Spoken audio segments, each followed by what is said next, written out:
What we saw during the Senate trial confirmed what we've known for months. Impeachment wasn't about the Constitution. It wasn't about abuse of power. It was about the Democrats and the fact that they hate this president, are furious he won in 2016 and fear he'll win again this year. Now, finally, this impeachment farce looks like it's coming to an end, but it would be a massive injustice if we let things lie as they are. For years, the alleged corruption and abuse of power by President Trump has been investigated over and over and over again. But what about the alleged Biden corruption? Nothing, not a single investigation. Why does he get a pass? Why does President Trump have his administration blocked, probed and hounded for 3 years, but nothing on the other side? That is not fair. That is not justice. That is not the rule of law, but the law of the swamp, and the king of the swamp is Joe Biden. So, as impeachment comes to an end, let the investigation of Biden begin. And as John Kerry reveals tonight that he too may run for president, he too must be investigated over cash for gas. Are you listening, Senate Republicans? You and only you can do this. We now need to hear from Joe Biden. How much US taxpayer money went to Ukrainian gas company Burisma while your son Hunter was on the board, and you sent billions of dollars to Ukraine's energy industry? You said you didn't know about your son's ties to Burisma, but last year he said he told you. So who's lying, you or your son? And yes, let's call him too. Hunter Biden, please summarize your expertise in energy matters in 2014 when you were hired by Burisma. Please describe your business experience in Ukraine in 2014 when you were hired by Burisma. Did you hire former John Kerry aide David Leiter as Burisma's Washington lobbyist? When you were wandering around a crack den in Los Angeles in late 2016 while on the Burisma board, was that on behalf of Burisma? Let's call Burisma founder Mykola Zlochevsky. Why did you hire Hunter Biden? Was it his connections? Which connections? With strippers or crack dealers? As a corrupt oligarch, perhaps you thought Hunter Biden might bring you judicial immunity.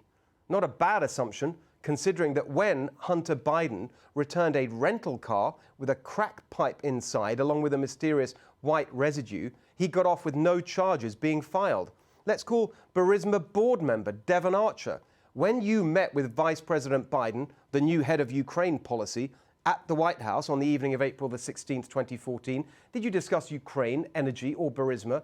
Or was it just a total coincidence that 2 days after that meeting, Hunter Biden joined Burisma's board, and that 3 days after that, the vice president flew to Ukraine with promises of billions in aid for the Ukraine energy sector, which his son was now being paid by?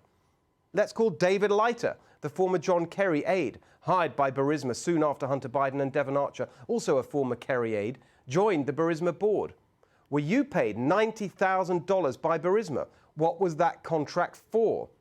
Was it a foreign influence campaign to direct US taxpayer dollars to Burisma? Why did you donate thousands of dollars to Democratic Senators Ed Markey, Jeanne Shaheen and Richard Blumenthal in the year leading up to your Burisma registration? Let's get the senators to testify. Senator Markey, Senator Shaheen. Was it a coincidence that shortly after Ukraine energy sector lobbyist David Leiter gave you thousands of dollars in donations, you wrote to President Obama urging him to send more aid to the Ukraine energy sector? Were you aware of the original source of the Leiter donations? Were you aware they came from a lobbyist for a corrupt foreign company, a company you went on to support? And Senator Blumenthal, was your decision to sponsor legislation alongside Senator Markey that pushed more money towards Ukraine's gas sector, influenced by Ukraine gas lobbyist David Leiter's donations to your campaign committee? Let's call John Kerry. As you pushed for taxpayer cash to support the Ukrainian gas industry, your former chief of staff lobbied for a Ukrainian gas company, and your stepson's friend and business partner joined its board. Is that not a blatant and corrupt conflict of interest? Why did you not recuse yourself from anything to do with Ukraine energy?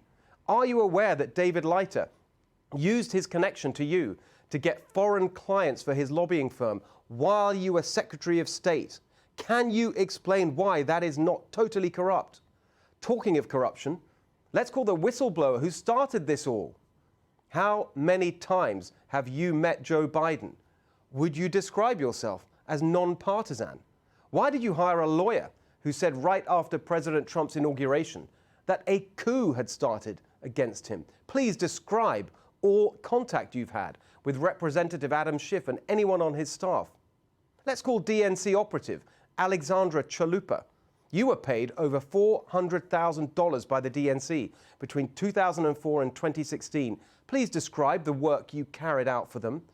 Did you seek information about Donald Trump from Ukraine as asserted by the Ukrainian government? And let's end for now with this one.